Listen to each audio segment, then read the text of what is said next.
And we're live. Finally. That was a journey. I have been punching air for the last like hour at least, or more probably, because we that's what I was just checking. It was like we started texting each other at 9, and I was like, all right, cool. I'm gonna start loading in a second. So I booted up the computer, and it was like, oh, I did an update. All right, that's fair. You just been chilling for a few days, since I then. So haven't I was turned it on. I haven't checked anything yet. it's due, right? It's time. So that's cool. Good job. You did that on your own. I'm proud of you. So let's go ahead and restart and get things going. That took a section of time, that could be the Pleistocene era or whatever, kind of section of time you want to call that. And then finally it loaded up, and then it would not let me in to the link. Yeah. So you made a new link, and then it also would not let me into that link. And so I finally got, I was like, all right, whatever. I'll just find something. I'll just run it off the phone for the day just so we can. You MacGyvered yourself in. I'm We'll do proud it. of you. Look, We'll do do it. you realize how far you've come in production, like value of like your ability to produce yourself? Mm, You it's remember the first time frustrating. I Yeah. handed you a camera and was like, "Hey man, film yourself." So I have some stuff to edit. Yeah, I've never done it until then, really kind of. And the whole this whole podcast was just me with a phone and one of those little like plug-in mics that would be in the bottom, just sitting in the office at Temple San Diego by myself before the day started most of the time. And What then was the idea that like sprung you into like starting your own podcast? Because the Dream Show, like we call this the Dream Show Live, because that's when I came on with you and we made the live edition. But like the Dream Show itself has been going for a while. Like what sprung you into this? Like what pushed you over the edge to where you're like, I'm gonna talk to myself, that's yeah, that's crazy, right? I was already talking to myself a lot anyway, right? and felt like I had or was at a point where I had some really interesting stuff that I was thinking about a lot that maybe was important, because in conversation with people every day, uh a lot of these things would kind of come up in one shape, form or the other. And so it's just like, I don't know, a way to kind of organize maybe thoughts in a way, or get some of that. Ooh, that was scary. Okay. Were you attacked by ninjas? They're poor if they are. Something fell though that I can't see. Okay. um, but yeah, so just was, at a stage, I think definitely was a brown belt at that point, and uh, I believe we had already had Charlie too. So relatively new father, um, retiring from fight. So there was just like a lot of things going on in that way. And I had kind of been talking about it, with different people and different things, and people kept saying, you should do this, um, and also like video stuff too. At that point, people were like really trying to push me to do more, and like promote myself more, or just get more of that stuff out there, because people obviously were resonating with a lot of what I was saying, like on a one-to-one level at that time for sure. And whatever. And so I don't know. Mandy bought me the little microphone thing. Like I said, like I go plug it into the thing, and then I just kind of, I don't know. I felt obligated in a way then to The start doing it. investment in the setup gave you motivation, maybe. Yeah, and there's like a challenge in a way too, Yeah. and then also like, again, it's just like somebody believed in it, in me, in doing it, and I was like, all right, fine, fine. I'll do it then. I'll do it. I do think it's a good idea. I do think it's a good idea. I'll see what it is. And I was really nervous. And so I just started talking. And some of them, I haven't even listened back in a long time. Yeah. But When's the some, last time you listened to? Like, did you go back and listen to your early ones anytime? not really, man, because I don't know. I don't want to be. I've recently gotten to the point a lot more to where I'm, doing pretty well with some stuff that was not always doing well, and so I don't want to go back and maybe revisit things that don't need to be revisited yet. For whatever till you're reason. on your firm ground on that Yeah, next layer. because Okay. Yeah. a lot's changed. A lot has changed. And so it will be interesting to see, or would be interesting to kind of see some of the differences in where I was versus where I am. Because I was in San Diego teaching at one of the best schools, anywhere pretty much. You could have had your choice of a lot of places, but we were just as good as anybody. And I was on staff there every day teaching and training, um, coming in contact with lots of different people, and wasn't really, as I had my experience that I had coming in with, already being almost finished with my career fighting and everything, but then coming over there and like starting fresh in that way too. So there was just like a lot of stuff. If back in the day, we're in the gi all the time, and you had to train in the gi to be good, and if you didn't train in the gi, you weren't going to be able to get ranked or whatever. Everything that was, kind of all tied into that stuff too. And Yeah. I very much wanted and always tried to be like a good student to the best of my abilities, and so if that's what we were being taught, then I was trying to Carry the go. flag. Yeah, I was trying to go with it because it made. Yeah. I mean, I didn't know any better. I didn't know that wasn't true. I didn't. I was no proof otherwise, right? Um, and so with that, like visiting a lot of those ideas because early 10th Planet stuff wasn't as respected as it is now, and so being exposed to it, I felt, I don't know, like people needed to know in a lot of ways that it wasn't Yeah. what we thought it was, or what maybe people did think it was sometimes. Like the prejudgment. Yeah, because that was the thing that there was everybody was there. Yeah. There was like the freaks were everybody from the most athletic dude like PJ Barch, who's really smooth and like who we think of as like maybe the normal athletic kind of guy that you would see in this kind of sport, and then also somebody like Boogie, who's there every day, who's long, lanky, really flexible, uh, eccentric. Has his own style very much in everything, and that was different. And he just didn't. It felt like he didn't really care. It was like didn't really care about how he was perceived necessarily in lots of ways. He just kind of Yeah. let the work prove itself and stuff like that too. So there's and then guys that were coming from like Coronado that were maybe SEALs or whatever stuff be dropping in at random times. And then Phil Davis would drop in at random time. Just all these other people from around the world would just be coming in on top of all of our regular everyday people who would be coming in also that were Bellator fighters and UFC fighters and a mechanic and a car salesman and an attorney and a game developer and uh, a herbalist would be there all at the same time. Yeah. Yeah. Yeah. Yeah. Yeah. um, and so it was just really cool, man, to see all those things intersect all at the same time for me. So I don't know, it felt like it was worth doing, and I didn't. Again, man, I say this sometimes in San Diego. I had a lot going as far as like what I just mentioned, but like personally, like I didn't have a school that was mine. Like I didn't. There was not even like none of that on the radar. Like I wasn't Yeah. really like thinking about doing that either much. Like you didn't set out like I'm gonna open up a school one Well, day. I mean, Like one day, right? But I didn't yeah, know yeah, when or where. And at this point, maybe I was some at some. That's I don't. I gotta have to look back and see exactly when it was. But at some point, then maybe I was thinking about a school out there somewhere in one yeah, of those cities where I could have had a location or whatever.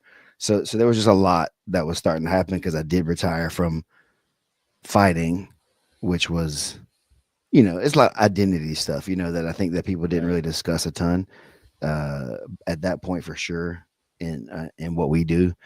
I think it's a little bit more common that people talk about that kind of stuff nowadays, and don't really, I don't know. More people talk about more mental health kind of stuff, or then like these kind of big changes and things like that that happen more than used to. It's just like, hey, you just gotta like suck it up and do what you got to do. Nobody really cared, and not that they did now or not either, but it was just a thing that a lot of people, like I said, resonated with what I was saying, and I made it to me. I fell short, once I got in there where I was trying to go, but to a lot of people, they were like, "Oh man, you made it so much, so far." Da da da da. Because for them, they didn't make it as far as I did, but they had tried as much as they could, and so that really resonated with the people that were like me, like that, who some of these people are really good. That's to say like you're good, but you didn't make it to whatever that highest thing was that you were thinking about. So yeah, so that's kind of what it was, to kind of give myself a space to just kind of ramble like this, like I just did, and let like, but that helps me organize my thoughts, Yeah, yeah, and like yeah, yeah. we do this a lot when you and I are just together. I think, and like with our friends and stuff, we just kind of blurt out stuff and then kind of talk through it from there. It's like, oh yeah, that was kind of crazy. We'll back up off of that idea and try a little bit less. Okay, cool. Yeah, I would. But sometimes, you got, for me, I need to say it out loud, and then I'll Right. know. Like I said, oh yeah, that didn't. No, that's not right, or Where whatever. as you say it, you're like, oh, that doesn't make sense as I say it. Yeah, I didn't. Yeah, I didn't have it thought through the way that I maybe did once I started trying to say it out loud. Right. Um. So yeah, so that was it, and now there's. I'll look at it. Let me see how many. There's a bunch. Like I took a couple of hiatuses for various reasons. Uh, it's probably talked about on there. Uh, and when we came back or not. How many shows? Yeah, because there's like a 6 month period where we weren't recording very much, and then we came back. Mm-hmm. And when we went remote, when I finally embraced remote, which I resisted the remote thing for a while in the podcast world, and I felt like the rest of the podcast world had to catch up before I was super comfortable with it, because people used to be so awkward in these scenarios. But then now, like, you're so used to seeing it. I mean, even on like CNN, ESPN, and I'm like, you say, media, but like the big like shows, like they started having to do that with the remote shows, and it just logistically makes it so much easier. It does. So, Yeah, there's about 90, I think, or so that could be like me talking okay, to people or okay, interviewing them a little bit in the room, but that were not these where you and I are live or whatever it was. right, Maybe some of those were, but there's over 100 episodes on there. Uh, man. of So the people can go and find this on Spotify. This is a good opportunity, good segue for you to tell people that you can definitely go to find them on. Spotify because that's how I'll make money off of it. Okay. That they definitely want me to direct y'all that way because that's the app I think that I have. They bought it from whoever made it originally back in 2018 in December. So this was a Christmas present back in 2018 Okay. for Mandy. That's what it was. Now that makes it make sense. And so then there's episode 1 right there, and some of these like things I was talking about, like if I was reading something, I would talk about that. Some of them, little shorts. Were you still recording during your PGF season? Uh, Season 2? I got a ADCC trials recap from when I was there. Oh, I was talking about the SOAS in 2019. Oh man. Look at me. Early on the meta. Let's see. At the PGF, no, I don't think so. I think at that point you and I were just So then that'll be in the live sections. And so I'd have to go back and find the live ones, because I'm almost positive we had the show when we went the first time. Maybe we 2020. didn't. Maybe we Around didn't have the show yet. 2020 is when I was still doing them by myself because it was the pandemic. Yep, I was still interviewing people a lot then. I had some decent ones then too during just talking to people. Oh, and then I started doing what I called the Fight Chronicles, where I just kind of went through all my fights I remember the and talked Fight about Chronicles. what I would remember from that. And so I got to like 14 or 15 of those, I think. So yeah, there's a bunch of stuff, man. It's crazy. Wow. Uh, There's a whole library of your media, Steven. from 2018, The which was people that's what I'm saying. Lots changed the since people then. should go learn about you. Go check it out. Go listen to some things that have really drastically changed since then. But that is part of the journey. Is what we were doing then, and the things I thought then that were right. That's where we went. We pushed it, and everything wasn't a hit. There's misses and for sure, but it's been honest. The whole way through. So yeah, check it out. So, to segue from that to something I said a minute ago, that I stumbled across the picture of you and me on like day 1 or 2 of PGF season 2 because it was around this time of year. Mm, And that came up in like the Facebook memories or whatever. I think I tagged you in something. hmm. And it just made me think about the fact that, like, on day 2 of the PGF, like when you're like experiencing that moment, what is the thought that is going through your head? And then when you're looking across the room and like seeing the different guys like have their reactions, what are some of the things that you noticed as guys like realized like what was going on, like as the game was being played? Well, I realized pretty quick that I had it wrong once I started playing. Like I definitely In what way? Had what wrong? so like nobody knew what we were doing, really.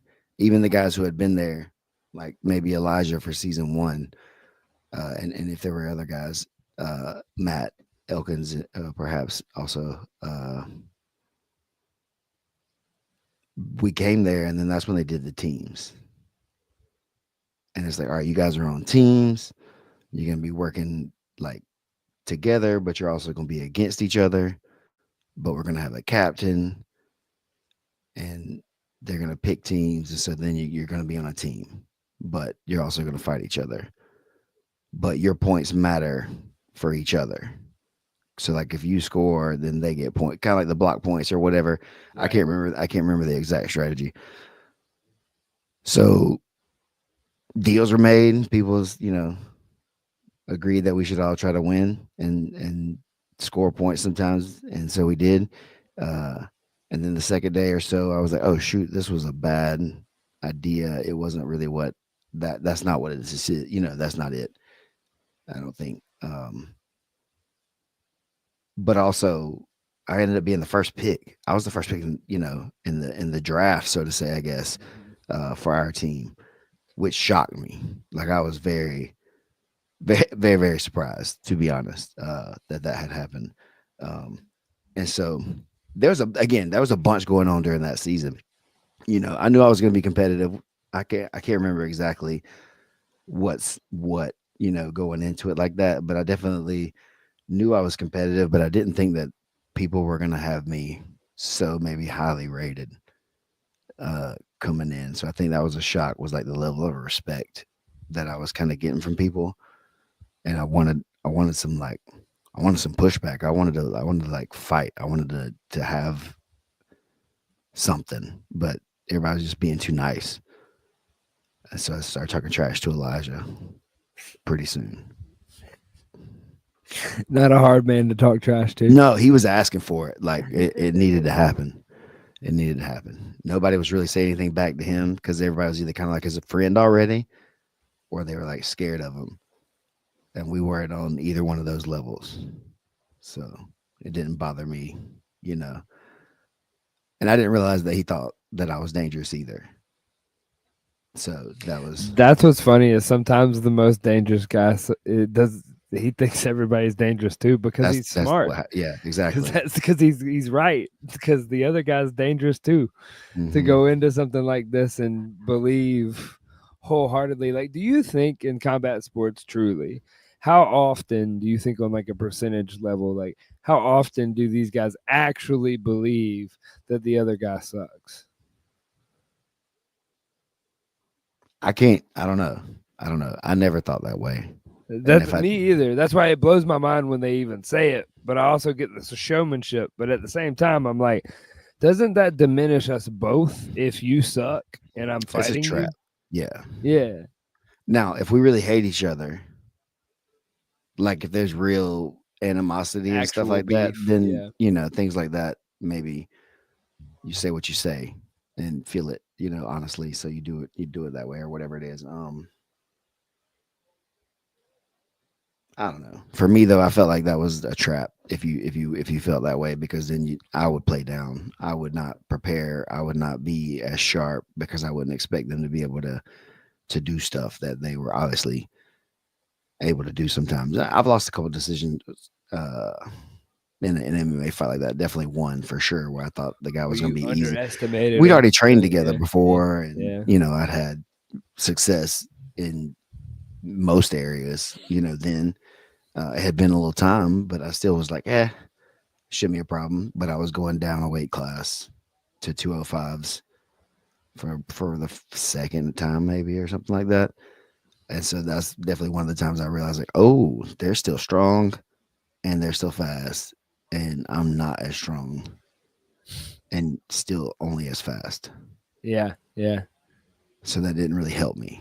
It didn't make me more conditioned than them, like I was always at heavyweight and different things like that. So like he was still faster, and now he was probably stronger, or at least equally as strong.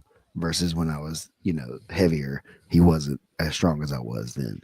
yeah, So it's interesting. It's just interesting, it is what it is. I was more of a tweener, kind of. Should have, could have been 205s if I'd have got started maybe a little earlier. Could have kind of grew into that better, but always better at like 235 or so. So yeah. That I mean, the leanest I've ever seen you was that 225 when you were doing the the PGF thing, PGF. yeah. Yeah, like which I mean, that was some thick boys. I mean, it was you and Jake were the two biggest. Mega Mike. But Mike, that was. But But yeah, the definitely that we were three of the big guys. Like we were the three big guys, and Evan was pretty heavy too. okay, Stapler, yeah, but he wasn't okay, like, I don't know. He just didn't feel like a big guy though. it wasn't like the same like. Yeah, it like not like he's still Well, I mean, he similar to was me. He's not as tall. he was That's the he thing. was young too. So like we both know there's a difference between like that grown man strength feeling Oh yeah, versus you know getting it. a kid. But I say that, and now this last weekend we had this, and you go, oh, the kids. I mean, 17-year-old. That's wild. You know what I'm saying? Mhm. It's the qualifier this weekend in Vegas. I knew he was good, but to see him go through and like make the positions and do the stuff, I mean, it's a combination of that he's very good on top of the fact that he has zero fear. Mm. It's true.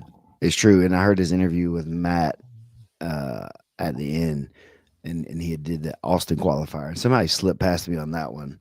Uh, because and then like maybe like he said he didn't really understand what he was doing. He's been mostly like in ADCC, IBJJF kind of points thing more, and so after Austin, he went back and him and his coaches uh, decide, kind of figured out what they wanted to do for this rule set, so that way he had a better idea of what to do, and so then that's what we saw, and so I think this is the difference right here in some ways for sure. Uh, if you can't keep these guys pinned down, you're gonna have a hard time with them. Yeah, Just if in you general, that's anybody, just right? That's slowing but it down, yeah, they yeah. don't run out of energy. He has a full gas tank for the whole day. You know what I'm saying? He's not gonna gas out or not. It's gonna take a lot to gas him out. You're gonna have to pin him and have to like make him really work. And And we're referring to Rafael Ferreira, Ferreira. Yeah, yeah, see, Ferreira. Ferreira. I gotta figure that out. Obviously, um, Hey, you'll have the reps by the time there was one of your reps. Yeah, no, I'm gonna like it's time to start sitting here now. That's it. It's like I think I told you before the show, like kind of gotta get in shape. Yeah. I gotta make sure I'm getting these reps every week now, so that way I'm practicing names and different whatevers, trying to not just show up empty handed, Yeah. like I Yeah. used to Yeah. do. Now I kind of know what I'm getting into. Well, I mean, we should when you say show up empty-handed like we used to. I mean, it's one of those things Like I that used to. well, it's how do you not? I mean, at some point we this didn't exist. Mm, There was not coverage like what the job you're doing like okay, the ring announcer thing existed, but like not really in jiu-jitsu. yeah. You know what I'm saying? It's like we basically had just like copied and pasted the MMA model. But if you watch your cadence and watch how you're doing it, it's not quite the MMA model. It's not quite the boxing model because it's jujitsu and there's like more information and there's more things that go on. The walkouts are different. It's a different hype. It's not the same kind of like thing. Plus, you're a multifaceted character at this point. I don't even know what that means, but I'll take it. So I mean, like, so to like, it's not really that you Yeah, showed all up the empty-handed. faucets. You showed up like willing to have things put in your hands. Well, I guess that's the same thing, right? It is, but it was. I felt like it. I felt like I was making a great point You until did. No, you I appreciate responded that. that Like I appreciate that. way. You guys give me credit. I love that about y'all. but Uh, that's, but but that's it's also true. like It the is true. PGF. Yeah, It is true. Showing up and just being willing to do the thing, you know, that's and what built this take the thing. lumps that come with it, What built this thing was a bunch of people that showed up with separate ideas of how what we wanted to see in the grappling world, and everybody kind of setting aside what they personally like had to have but like what the overall community needed, and we've always listened. And it's kind of one of those things that like it's one of the only promotions, like not just being biased because I'm involved, but like it's one of the only promotions out there that is like listening to the community and immediately like changing what it wants instead of giving the answers that so many others have always of like, well, this is what we've got. Mm. And I think that like some of the growth that we've seen in the last few years of like other promotions and other ones like that are listening and starting to grow has been because of the like push forward of these different ideas. And I like it. Yeah, the entertainment factor has been really focused on a lot more lately, um, which is good. I think if we're trying to grow it in a way like that, it needs to have some form of that, right? It's got to be people got to want to do it. They got to want to watch it. It's got to be fun, or nobody's really going to do much of it. Or then we're just going to be doing the self defense stuff, which is not bad, which is great. You should be doing a degree of that if you're not doing something else anyway. But But it means that schools and teaching is the only avenue that you can ever make a living at grappling if the only thing that we ever do is what we've traditionally done. If it's entertaining to watch, yeah, and then that's what I'm it's a saying. whole other That job. to each their own on whatever if you feel one way or the other about that. Yeah. I'm not gonna try to convince you that you're wrong, for sure. If you think that either one's I don't right or think wrong. there's a right or wrong in that No, argument. that's what I'm Yeah. saying. It's like I'm not gonna try to argue you down either way, because I feel both can be true. If that's what you want to do, is if you want to instruct and that's all you want to do, then that's great. But if you want to be a competitor, entertainer, grappler, as an athlete like that, then I think that that's Inside of a valid. thing that we call art. Yeah, It's it is called what it martial is. arts. So like to me, I like that's what I love about it is like the art factor is that like this is a thing that you can interpret one way and I can interpret an entirely different way, but we're both participating in something that we have a common language in. Yeah, yep. And so that's it. It's just everybody. I see the comments and stuff every time still coming through with people who are just getting into it or whatever. When there's like a spot where it's like, oh man, that shouldn't have been a whatever because some traditional or response is like, well, yes, but we're looking to like push the action to be more entertaining and da da da. Yeah. And that's for then the viewer, then they get to either understand that or not. It's like, do they can say, well, that's still, he had good jujitsu right there, and it's like, yeah, he did, but it's still boring, and so we're gonna penalize it. Well, in sports, I don't necessarily think that that discourse is a bad thing to have between the referees and the community, because the thing is that like how often do you watch any other sport and they're like, oh, that wasn't a foul, or like that wasn't pass interference, he was playing good defense, like, yeah, okay. Like there's gonna be those discrepancies because there's the human error factor when you bring in rules and referees and like making decisions. I mean, like you're big on the baseball stuff right now, dude. Could you imagine being like an I umpire? don't want Like, to. no, I would never want to do that. Like, you have to make that decision so fast. It's tough. Yeah, and you got to keep it right. And that was one of the things, like for this too. Sometimes it's like, listen, guys, we gotta kind of figure out what is and what is not Yeah. gonna happen. Because I'm cool with being flexible. I'm cool with listening to the community, like you said, and then like if things are not good, but like in this moment, we got to be decisive. Speaking of which, you've sang his praises a couple times, but on the show, I was gonna give the opportunity to that our referee Weird Al has been killing it on making the rule book something that is tangible. Tangible. Yeah, Oh, yeah. oh, That like it's something that like you can, which that was my good. brain doesn't work that way. When I'm listening to him talk in these meetings, sometimes I'm just like, like like my brain doesn't work that way to construct it. But then when the argument happens and it goes, but this is the rule, and you can look at the rule book and it goes, nope, here section A 12C, in this situation this is what happens. You're like, oh wow, that's pretty cut and dry. Like that's the way rules have to exist if we're going to have rules, right? Yeah, and honestly, man, as much as we don't want to, sometimes it does have to be specific, in some ways, like very specific. Because if it's vague, then people are going to try to work around it. If it's vague, they're going to try to figure out how far you're going to let them get away with it before you have to say something, and then that could be good, like you said, whether the discourse is happening and people are talking about it and etc. But then also, for me, I would be frustrated as an athlete or a fan if there was a ton of just like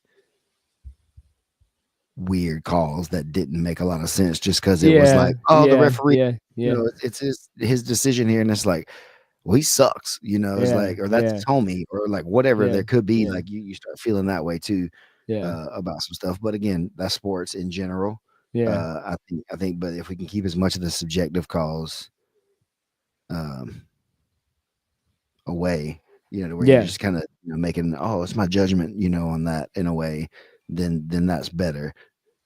Even though that's all any rule is technically, but that's why It's the interpretation of the rule. Like, we got to make it specific. yeah, That way, it can yeah. be interpreted the way that we want the game to be Intend played. it to be Yeah, and logically interpreted. that's Yeah. what I think he's doing a really, really great job of in the meetings I've been in and things I've sit around and talked with, is getting the language correct like that, because we're just all up here. Yeah, I don't think you should be able to do that, man. That's wrong. That's wrong. That's dangerous. And we done said before, and he's like, Right. so what we're saying is we're gonna either A, and then he'll list the exact probabilities, or we're just gonna say B, that you can just jump into people's knees and blow their knees out or whatever. That's what you guys are saying, okay? And it's like, oh, I didn't say that. It's like, oh, well, that's what the rule would be then if you didn't. If you If deduced you it, don't say yes, then you're saying that that is happening. which brings up a fascinating point that I did want to talk about on the show today that I've been noticing in a lot of I don't know, the last couple of years, I guess, is where I've been really attentive to it, because I've been on the other side of, like, as a competitor, you kind of have to put your head down and just like understand the rules enough. And there's so many different variety of rules that you just get like the gist of each rules, and you're like, okay, what rule set are we in? All right, these are the things to not do, like type of thing. But now you're getting to the point that like there's guys that are coaches and athletes that break down rules, and that their end goal is to win. Their whole Mhm. end goal is to win. That's it. That's it. It has nothing to do with the jiu-jitsu. It has nothing to do. They just want to win the game that they're playing to get this trophy at the end to get the accolades of winning. It has nothing to do with anything else. So when they're for one, I guess, as I bring that up to start the conversation, in that is that like, what are your feelings on that towards the people that are doing that? It's normal. Yeah. Okay. It's normal. It's I think it's important, honestly, to do that. And if you're not doing that, then you're gonna lose to people that are doing that. Yep. Like we talked about it in classes before. It's like, all right, there's gonna be a reset. You got to make sure that you win the reset. What the hell does that mean? Right? You're trying to get Get the every referee to give you an advantage. advantage Yeah. that you may not have had in the beginning, but you definitely don't want to let them get one. And so sometimes if you don't know, So how then you far may is too let them far in get. that department, though? I mean, if you'll let me do it, Yeah, but I mean, like, what if what if it's egregious? Like, what if like I'm not like my leg was on the outside and I like stepped through the honey hole and I'm like, no, this is exactly what I had. Like, is that are you being a games or what would be the word there? Like, are you being showing gamesman? some gamesmanship there. Yeah, gamesmanship. Like, is that what you're doing, or are you just being a prick? Depends on which team you're on, Oof. That's a good point. right? And how it's presented. We're talking about football, or whatever. Like you get tackled, you move the ball an extra 6 inches real quick up or whatever. Yeah, You know what I'm yeah, saying? yeah, yeah. Is But you're that not how many times a game does that happen? uh, every play. So then what? It's whether or not So somebody what? stops it. So what then? That's It literally changes the outcome every time. look. I was taught So then it does on. it so much that it doesn't matter. Maybe.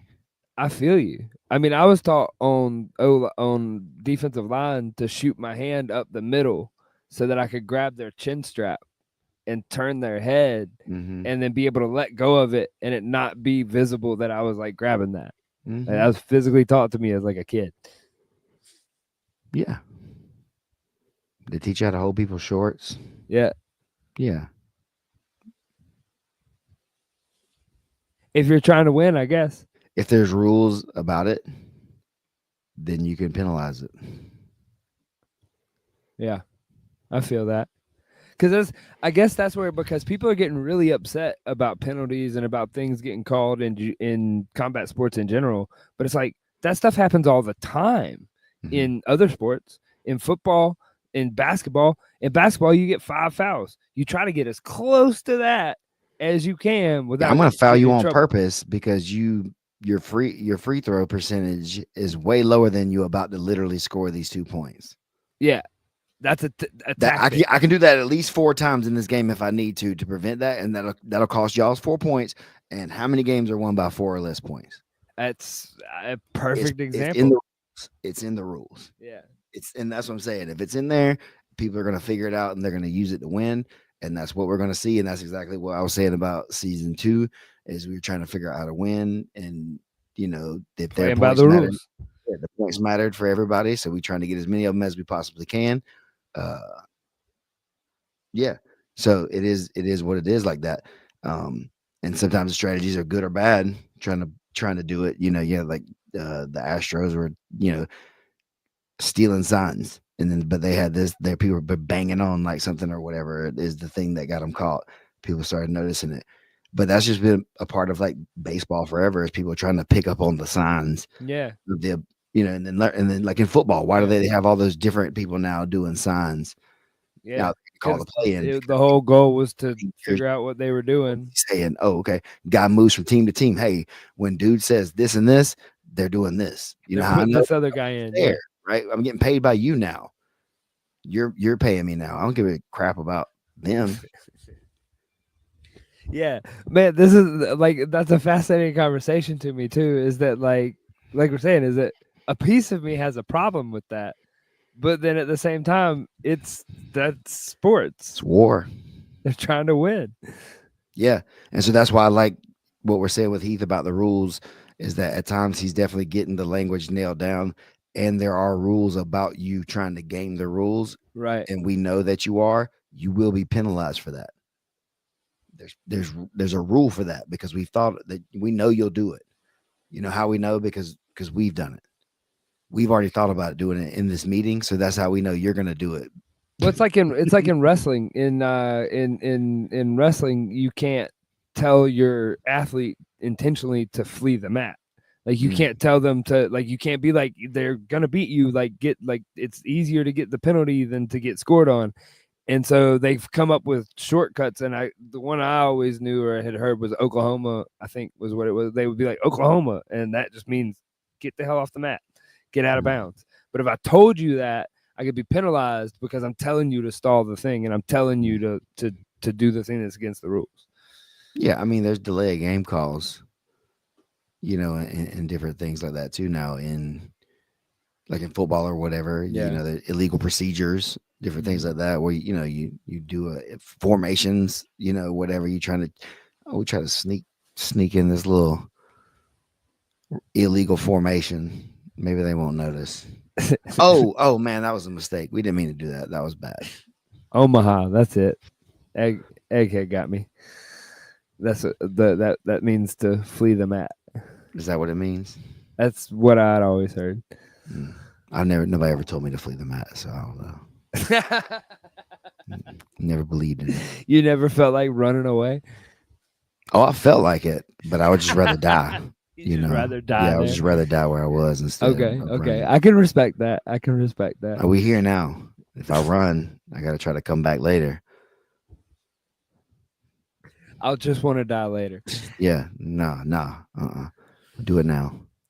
Well, like, so that's interesting. That like the thing. I guess it's again. It comes back around to like the martial artist thing, where you kind of like pull that close to your heart, where you're like, yeah, but we're trying to do this pure thing, but it's like, well, no, we're not.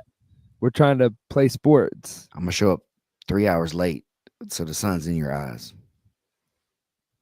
Because that is, oh man, are you flipping that around on me? That martial arts is actually more on that end of things. I'm gonna sleep on the mat so that you think you want to win or lose. It's just a game. It doesn't really matter as much like that. But then if you think about it, that's what the games are. That's why it's a game. That's why there's points. The points are to teach you how to kill people.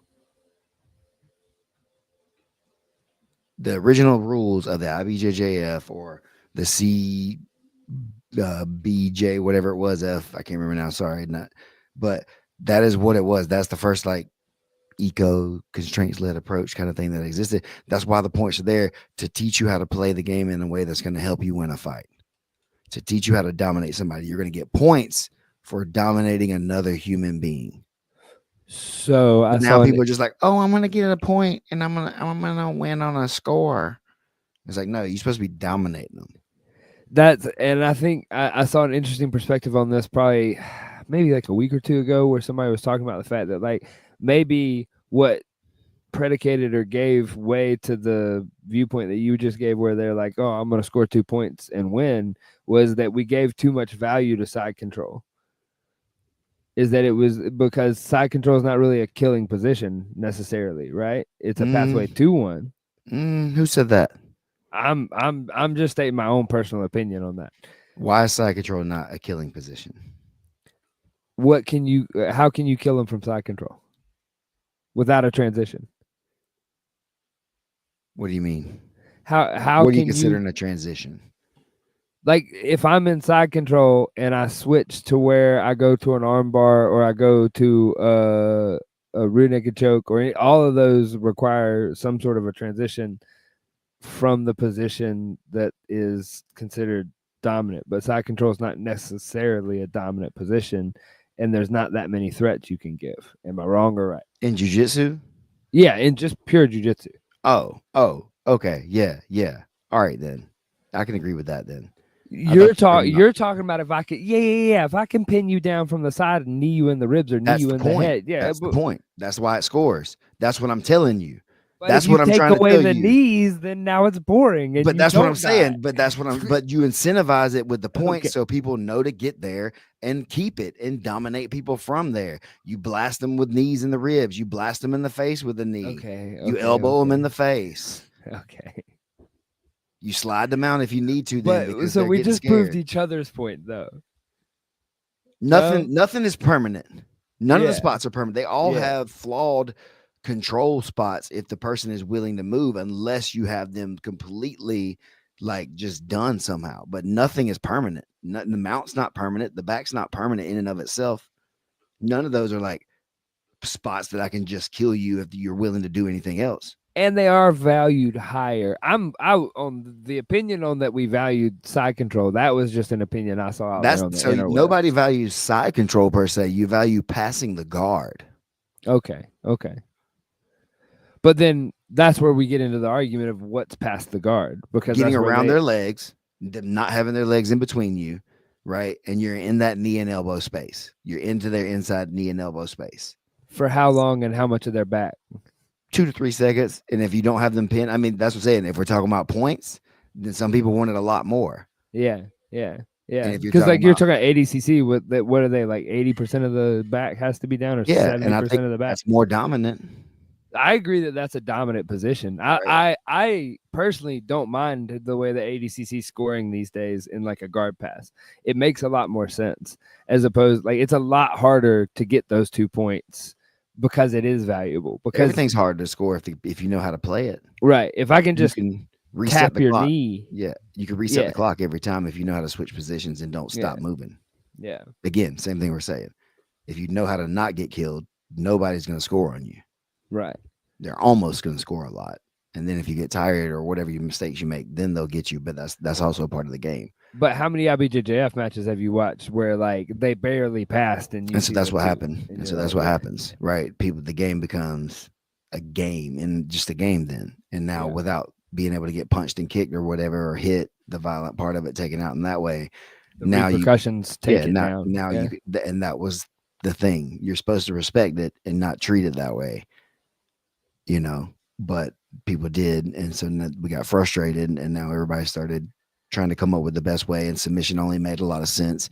It makes a lot of sense, but now people are too comfortable giving up bad spots, too comfortable doing things that will actually get you hurt really bad in in a an situation actual where somebody fight. wants to hurt you really bad.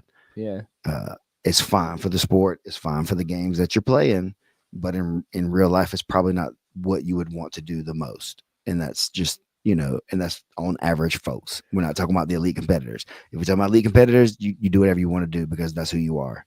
So yeah. I was gonna ask like on the percentage wise, like at those elite competitors. I mean, there's still the Ryan Halls and the people out there that are doing Imanari's and MMA fights, but like I referenced Ryan Hall on purpose because it didn't quite go so great a couple times, you know?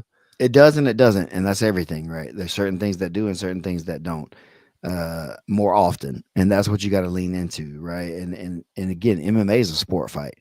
It's not. At that point. Yeah, okay, okay. There's certain things that keep you like side control. You can't knee somebody in the head and stuff right there. Front headlock is a deadly position. If I can get you down and I'm in front headlock, I can literally just kill you from there with knees and stuff. Because I'm just gonna sit there and hold you in that position Just and knee start you in the banging knees face. off the back of your head. Yeah. No, I'm gonna try to get it back of your head. Oh, okay. Yeah, you're saying no rules. Like if I'm just trying to kill you. Yeah. Okay. I got to get home. I feel you. Yeah, I've heard that, or like if I'm on your back in a real fight or whatever, I'm grabbing you the back of the head, smashing you down, hitting you in the back of the head 2 or 3 times, and then gone. Like I'm not sitting there trying to get my chin up Look, here. I know what can happen in a fight. I'm scared. Yeah, I feel you. And even if you're not a fighter, you trying to fight me, that makes me scared. Yeah. I know what can happen even though you're untrained. I've had to spar and train and do stuff with untrained people, and they do weird shit that could actually hurt me. Yeah. They're actually more dangerous than the trained people are a lot of times because we kind of know what we're doing in that way, and we get into cadences with each other sometimes. The untrained person doesn't know any of the rhythm. It's like trying to dance with somebody that doesn't know how to dance, and you're Yeah. trying to do a specific dance. You're like, what the hell? Yeah. You know? It comes out of nowhere. That's what? Just banging into you for no reason. It's like, oh, It's called a knee in the ribs. Yeah, Nobody does that, but they yeah, they didn't mean to either, maybe, but it hurt. yeah, You got a yeah, burnt rib, yeah, yeah. is stuff like that. So it's a lot, man. That's to say, like there's a lot going on with all this stuff, and I'm not choosing sides. I think everybody's got to start understanding that for yourself. You're going to do what you need to do, and if you're training at all, you're going to be better than people who don't train. For sure. If you want to be a competitor, you got to train that way.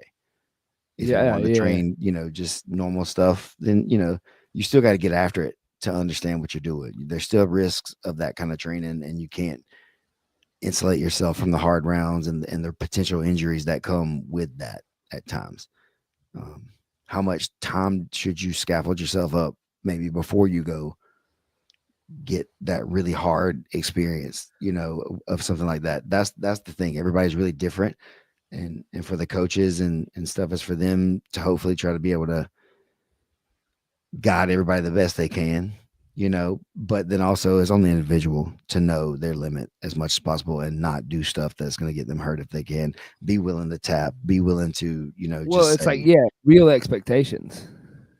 yeah, It's like, don't go in there thinking like, oh, I'm gonna like be dominant. Like, and I guess that's how do you explain that to men that are coming in? They're like, oh, I'm I'm not gonna get held down. there's only one way. Yeah, and so I guess you just have to experience it. That's what I'm saying, right? Some people they don't need that. They don't require that lesson. They Yeah. already understand that that's coming. It's already happened to them maybe before or whatever, right? So you don't need to go ahead and make them feel that way because they know what that's like. But some people, yeah, some people you gotta go ahead and let them know it's like it doesn't matter. You can be held down, you can be pinned, you can be gassed out, you can be made feel like you're gonna quit, not because somebody's gonna break you, but just because you're ready to get out of here. You're gonna throw up, you're gonna do whatever, you can't breathe. Yes, happens to all of us. I think the best that way that lesson is delivered is because I've seen it delivered both ways, like the violent way, like where like because when you're better than somebody or when somebody's needing that lesson, usually they're not very good, Hmm. and so like it's not that hard to be more violent than them on top of more technical. Like it's not hard to take that like technical line and then turn it to violence Hmm. and like make them like hate themselves. Or one that I've been a big fan of in my recent years has been the ability to like do that to somebody and still be giggling and still be like they see how little effort it's taking you to keep them in the terrible situation, and you don't have to go for the finish, you don't have to go for the thing because like they can get the lesson at that level. But I feel like that takes a certain level of like Listen, evolution. that is the way. Yeah, Because if I tap you out, you get to restart. yeah. You get to take a second. You get to try again. Nope. Which makes you want to come back harder. It Mm-hmm. it Yep. reinstills that Nope. one more time. Want you to be controlled to death. Yeah. I'm gonna Yeah. control you to death. I want you to ask me to get off of you.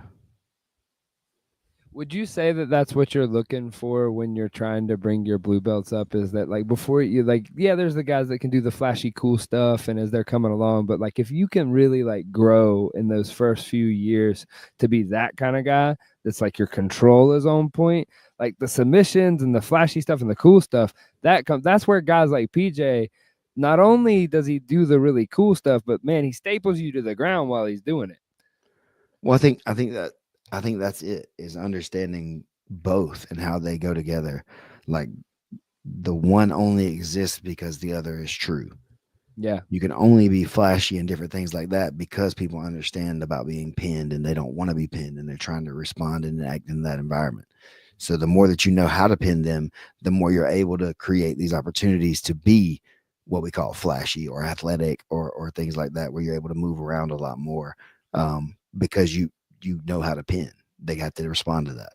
So like when you're watching guys like Rafael from this past weekend, the qualifier in Vegas, when you're watching the guys like that, like, or even his name slipping my mind, but the fellow that qualified in Boston, um, those kids are in their, I call them kids, but I mean 117, the 20s. You look at Jet Thompson, or like you look at these kids that are moving around like that.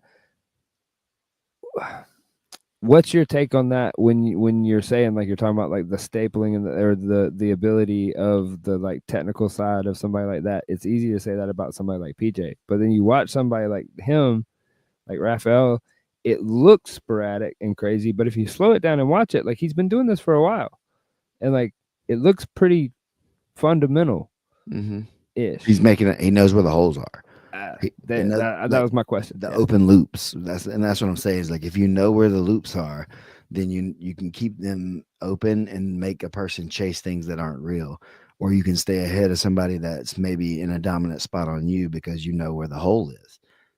That's where people get all this stuff kind of wrong. I think with jujitsu, a lot of times it's because we see him attack, attack, attack, attack, but it's because he's not afraid to get put down. He's not afraid to be held down. He's not afraid to be pinned. He knows he's not going to have to deal with that because he's going to work his way out of it through whichever hole that's there. The only way to do it's through it. Yeah, I think that's one that a lot of people when they do get caught, they get caught because they're running back out. Yeah, they're trying You to got to go give your back. away. You got to give Yeah, your back. yeah, I don't want to give my back. Okay, well then you're gonna die right here. yeah. I'm cool with that. Yeah. So it's almost like recognizing the hole in the loop before you get stuck in the pin, and that's what like like a arm triangle or something like Just that. go Like through it. Try there's to a go hole in that loop until the last second. until it's not right. Yeah, Yeah, until and there's like then a you can't go back through that now. Yeah, then you have to go the other way somehow. And then sometimes both sides, like that's the thing. Then you can start closing off the holes, right? If you can get both of their elbows doing this kind of thing in some way, right? Coming up off the floor towards their center, they can't rotate. They can turn their hips over, but then you're gonna like blow your freaking back out if I can keep your shoulders up or whatever you're trying to flop your hips around, unless I'm not stable. And then you can just roll me over perhaps from trying to hold you right there. because now everything, all of your posts and all of your options are now occupied trying to occupy On mine, theirs, perhaps. and there's my open loop. And if I'm bendy and my back can do that back bend and do all that, then That's the yeah, thing. yeah, That's where it's gonna happen right here. Is what we're gonna see is and I'm not saying this in a way about anybody specifically, but this again, this is the sports. This is sports at all. Longevity. yeah, The guy who is out there playing, and he's just throwing himself at every tackle and he's just bashing himself every time, every game. Yeah.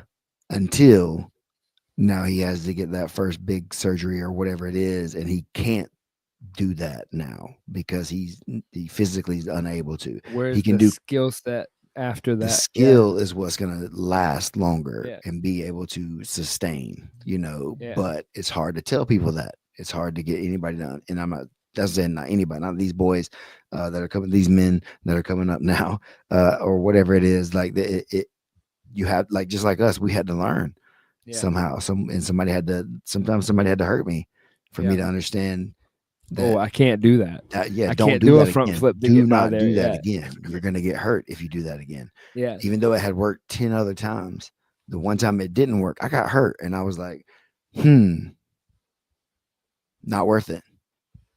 That's not worth it. Yeah.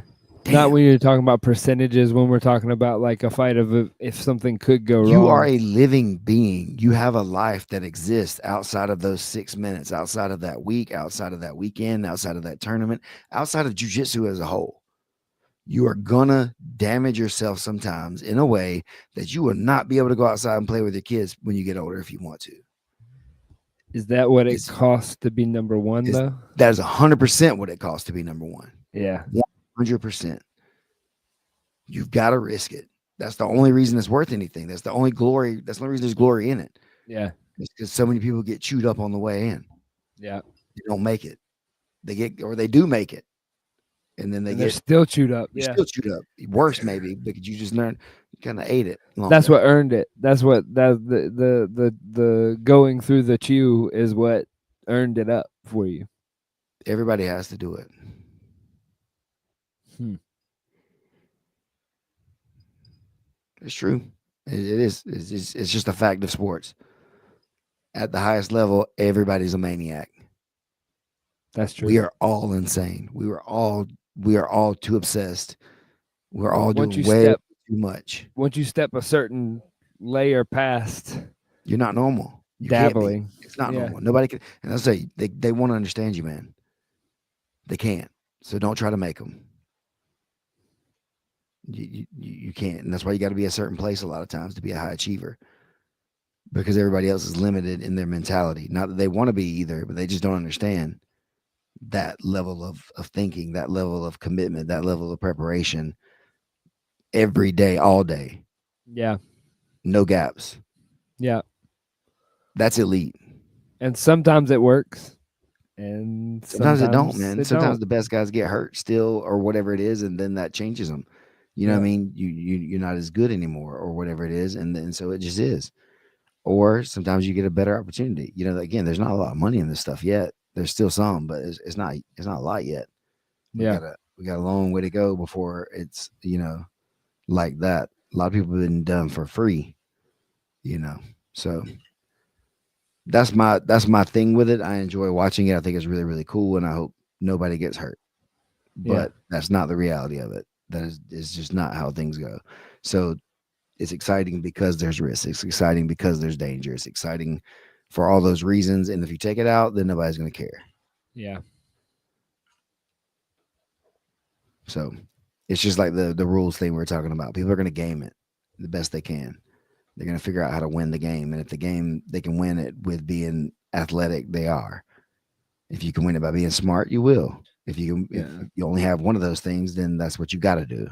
And there'll be certain ones that are like strategic about it, and then there'll be other ones that just figure it out and how to play the game the other way, and then it'll go back and forth on who believes the meta of what works better, and then they'll argue about that. And I guess that's the evolution of sports, right?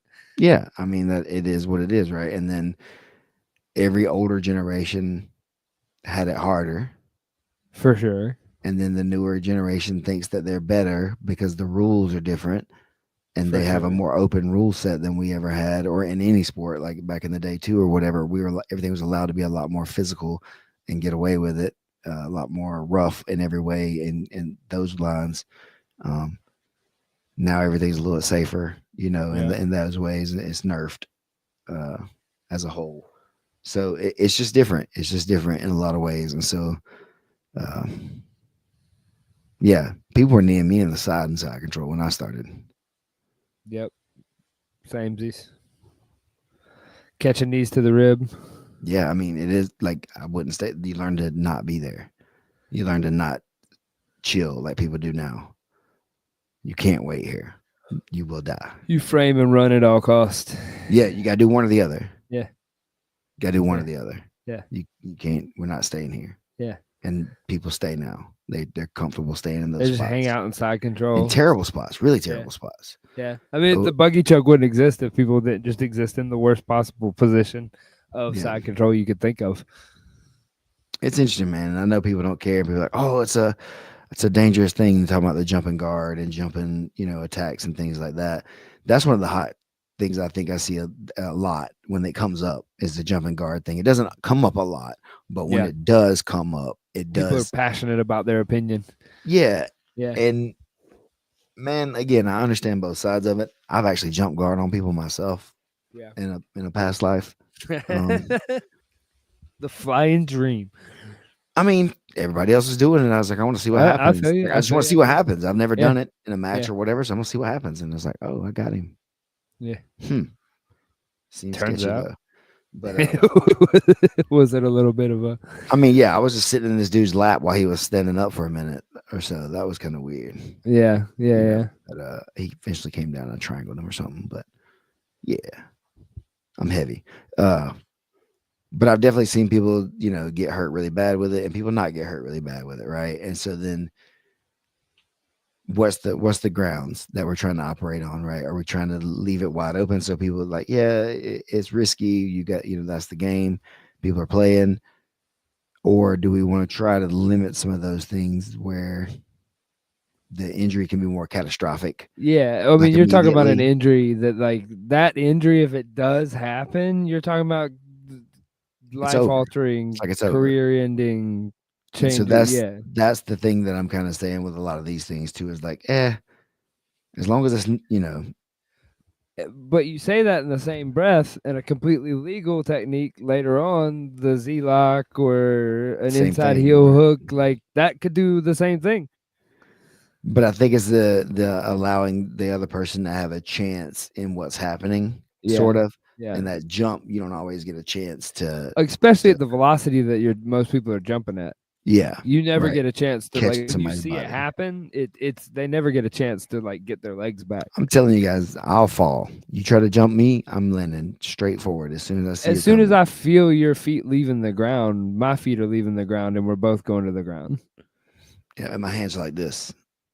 I'm Yeah, not touching the posted. floor. Yeah. I'm gonna run into you with my body as I we hit might the even put ground. them behind my back if you got like your legs wrapped around me, so that way I Okay. land just straight on you. Yeah. Oh, God, that sounds pretty awful, to be honest. I try to put my forehead right up under your chin too. Yeah. I remember learning that early on was if somebody jumped guard on you to put your head under the forehead or under their chin and just land forehead Mm, first. they'll stop doing it. Yeah. Because I mean, essentially, you're just slamming yourself on the ground at that point. That's what I'm saying. You're Yeah. trusting me to safely get you down right there, and you shouldn't. Yeah. I should be able to drive your head into the ground right there. Then, Yeah.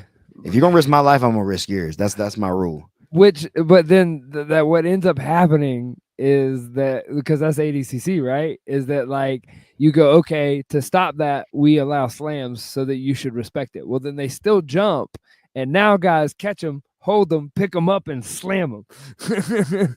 And so you're like, I guess. I mean, how many injuries did they have from it? I guess.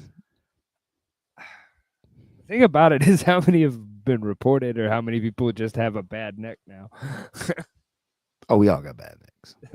I mean, there's no 100%. way 100% of people. that there's that amount of people going through tables and nobody's ever gotten hurt. No way. Absolutely zero possibility that nobody's ever gotten hurt getting put through tables at ADCC.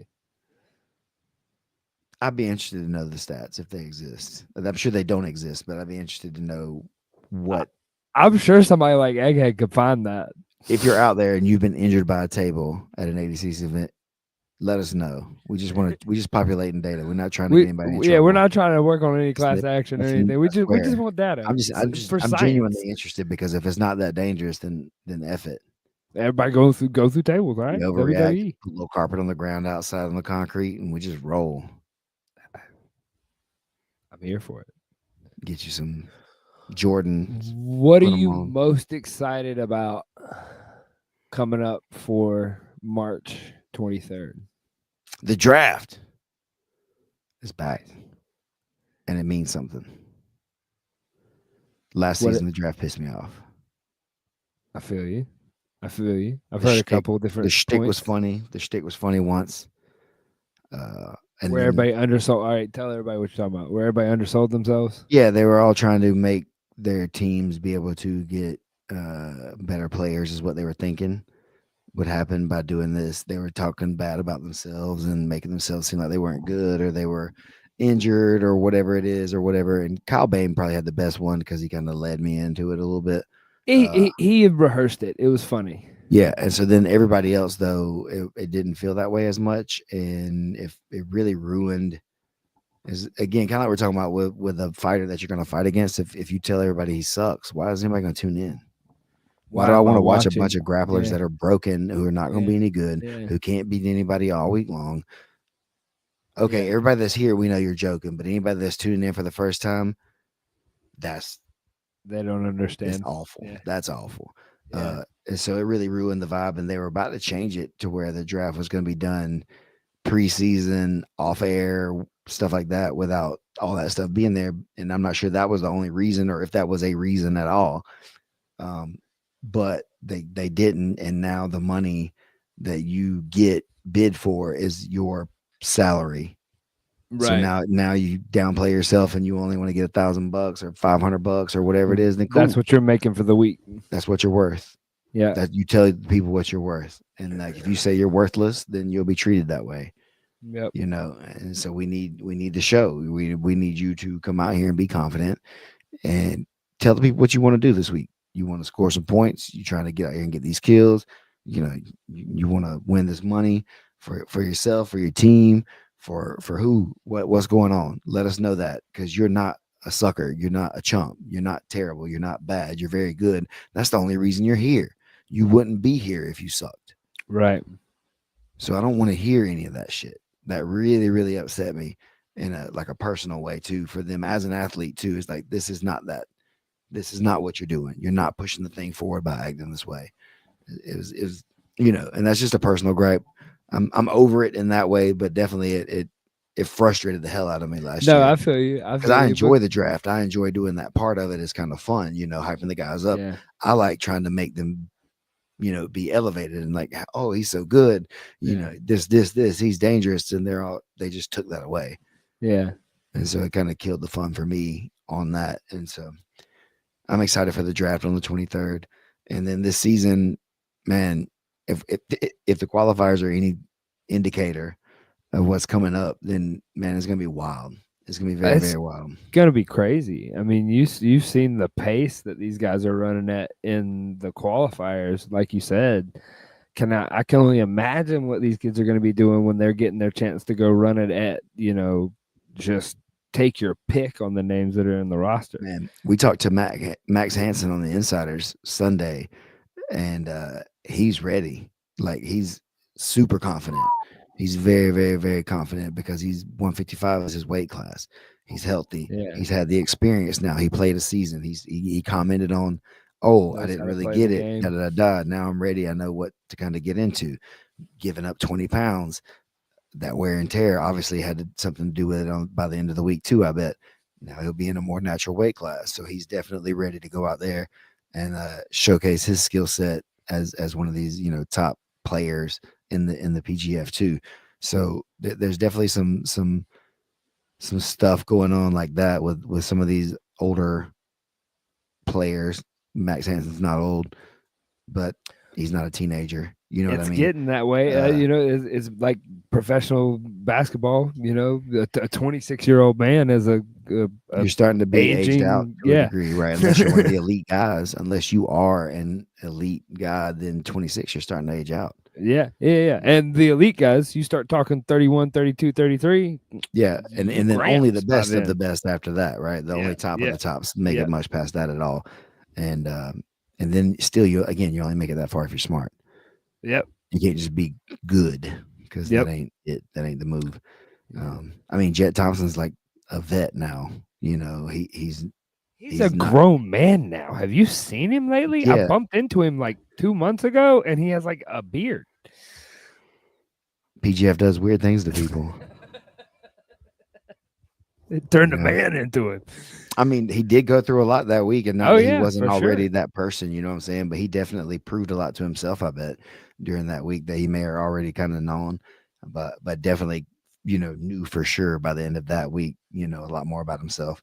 And so coming into this one, I don't know, everybody's surprised that he's going to make the weight. It's and not surprised that he will make it. Like, oh no, he's not going to make it, but just like, dang, I didn't think it would be a situation I'd have to worry about with him coming down to Everybody's like, 155. uh-oh.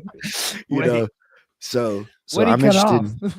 Yeah, I'm interested to see that, because Yeah, he's a big kid. He's a big guy. He's as tall as I am, if I remember, maybe a little bit taller than me. and Uh, growing. it Yeah, feels like, if I look back at the videos of us together and stuff, it's like I was kind of looking up to him a little bit, if we were standing beside each other. So he's not a short little yeah, 155 guy either. He's going to be a tall, big guy at lanky. 155, Yeah, and dangerous. I for think sure. if you get him, if I'm a op for Jet Thompson in this season, I want to get him on day one before he's had a chance to get maybe to his full self again by the end of the week, where he'll be like really rehydrated You're and thinking, dangerous and yeah, stuff like that. thinking I in want to the tactics that he had to give up some weight, so you want to if have there's to deal with him. if there's a way to get him, that might be it. Yeah. I don't know that he's going to take the pounding throughout the week that'll beat him down as much, especially if he's the bigger guy this time too. That's what I was gonna say. Uh, He was the small guy. He was the kid. dude, He it was matters, and we dude. saw It we matters. saw everything he brought to the table on that. It's like, dude, it's gonna be a whole nother game when He's he going to don't be have able to to worry put about weight on that. people. Yeah, Yeah, he's going to be able to do that stuff to them if he wants to. Um, so yeah, I'm excited to see. This is a toss up. This season Oh, is such a for toss sure. up. The For teams, sure. like that's going to matter if you know, to a degree who you end up with. If you go against somebody who's, or if you end up with, like we said before, on your team with people that are the most dangerous guys for you to have to go against, then man, you just elevated yourself a ton going into the playoffs, and your team also, because you're taking out those risks of the losses as much, Yeah. putting you guys on the same roster. Uh, that's one of the elements that does play a factor too. Yeah.